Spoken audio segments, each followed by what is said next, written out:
काल नागपूर येथे हिवाळी अधिवेशनाच्या आधी महायुतीच्या मंत्र्यांचा शपथविधीचा कार्यक्रम पार पडला। या शपथविधी सोहळ्यात राज्यातील विविध दिग्गजांनी मंत्रिपदाची शपथ घेतली। विशेष म्हणजे अमरावती जिल्ह्यात आमदार रवी राणा यांना मंत्रिपद मिळणार अशी संपूर्ण जिल्ह्यात चर्चा रंगली होती। मात्र 39 मंत्र्यांनी शपथविधी घेतली, त्यात रवी राणांचा कुठेही त्यांना संधी मिळाली नाही। त्यामुळे राणा दाम्पत्यांसह कार्यकर्त्यांमध्ये प्रचंड नाराजी पाहायला मिळत आहे। आज सकाळपासूनच रवी राणा यांच्या निवासस्थानासमोर कार्यकर्त्यांची मोठ्या प्रमाणात गर्दी पाहायला मिळाली। किरण अंबाडकर जिल्हा उपाध्यक्ष युवा स्वाभिमान जिल्ह्यामध्ये 7 आमदार, जवळपास 6 ते 7 आमदार पूर्ण ताकदनं निवडून आणण्यामध्ये ज्या राणा दाम्पत्याचा हात आहे, ज्यांनी रात्रंदिवस मेहनत करून संपूर्ण पक्ष आणि इतर पक्षांसोबत काम करून जनतेला विश्वासात घेतले। 6 ते 7 आमदार निवडून आले, त्यामुळं अमरावती जिल्ह्याची जनता दुःखी झालेली आहे।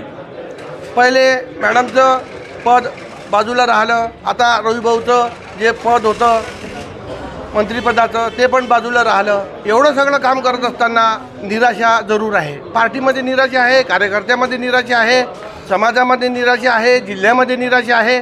आणि लोक एकच प्रश्न विचारतात आहे की बा एवढं सगळं काम केल्यानंतर, दोघंही दाम्पत्यांनी एवढं सगळी जिल्हाभर रिझल्ट दिल्यानंतर जिल्ह्याच्या विकासात्मक कामाकरता जर पद मिळत नसेल तर मग हा तर प्रश्न राहीलच।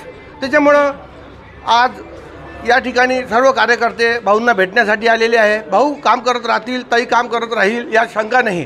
देश लेवलच्या पर्सनॅलिटी आहे, टॅलेंट आहे, टॅलेंट वाया जाणार नाही, मेहनत वाया जाणार नाही, कष्ट वाया जाणार नाही।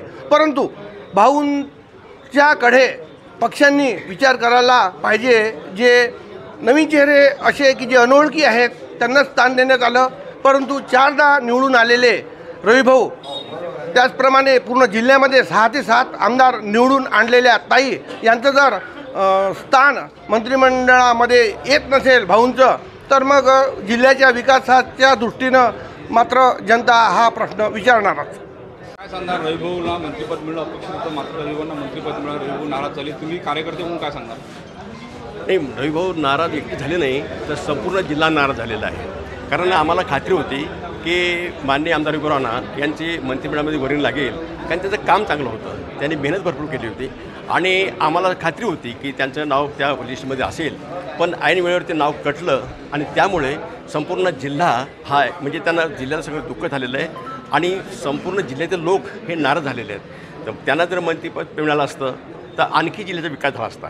ते विकास पुरुष आहे आणि सबका साथ सबका विकास त्यांनी आतापर्यंत एवढा काही इतक्या 15 वर्षामध्ये इतका विकास केला आणि आता या 3 आलेले आहे। विकास तर करतीलच, ते विकास थांबणार नाही, परंतु जर मंत्रिमंडळामध्ये त्यांचं स्थान असतं, या जिल्ह्याला न्याय मिळाला असता, संपूर्ण जनतेला न्याय मिळाला असता।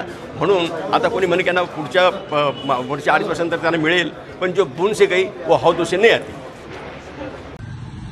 नमस्कार, मी गणेशलाल गायकवाड, राज्य प्रवक्ता युवा स्वाभिमान पार्टी। याचा 2 दिवस अगोदर महाराष्ट्राच्या मुख्यमंत्र्यांनी जे मंत्रिमंडळाचा विस्तार केला, त्यामध्ये आमदार रविभाऊ राणा यांचा मंत्री म्हणून शपथविधी होईल अशी आम्हाला अपेक्षा होती। कारण रविभाऊ राणा यांनी अमरावती जिल्ह्यामध्ये महायुतीचे 7 आमदार त्यांनी निवडून आणले, भारतीय जनता पार्टीचे आणि आपल्या महायुतीचे त्यांनी निवडून आणले, त्यामुळे त्यांचा अधिकार होता। या अमरावती जिल्ह्याला एक गोरगरिबांचा नेता नव्हे तर दीन दलित कष्टकऱ्यांचा नेता म्हणून, बहुजनांचा बहुचर्चित चेहरा म्हणून संपूर्ण महाराष्ट्रामध्ये गाजलेला चेहरा, ज्यांच्या भरोशावर आज आमचा जिल्हा हा भारतीय जनता पार्टीला यांनी आमदार निवडून दिलेत, त्या आमदार निवडून देणाऱ्या माणसापासून आम्हाला अशी अपेक्षा होती की आज कोणत्याही परिस्थितीमध्ये आम्हाला या जिल्ह्याला पालकमंत्री लाभलेला असता, गोरगरीब जनतेची कामं झाली असते, परंतु ती कामं न होता आम्हाला तोंडाला पानं पुसलीत। मी देवेंद्र फडणवीस साहेबांना हाच माझा प्रश्न आहे, त्यांनी केलेल्या फळाचं जे यश आहे, त्यांनी केलेल्या कामाचं तुम्ही फळ अशा प्रकारे देता का? आपण निद्वान आहात, आपण त्याचा विचार करावा।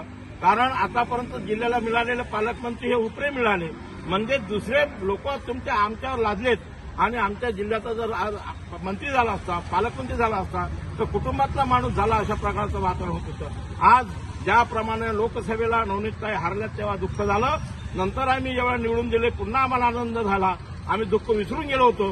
पुन्हा तुम्ही आम्हाला दुःखात टाकल्यासारखं आम्हाला वाटत आहे. आमच्या भावना एवढ्या उत्तुंग झाल्या की आम्ही करावं तर काय करावं.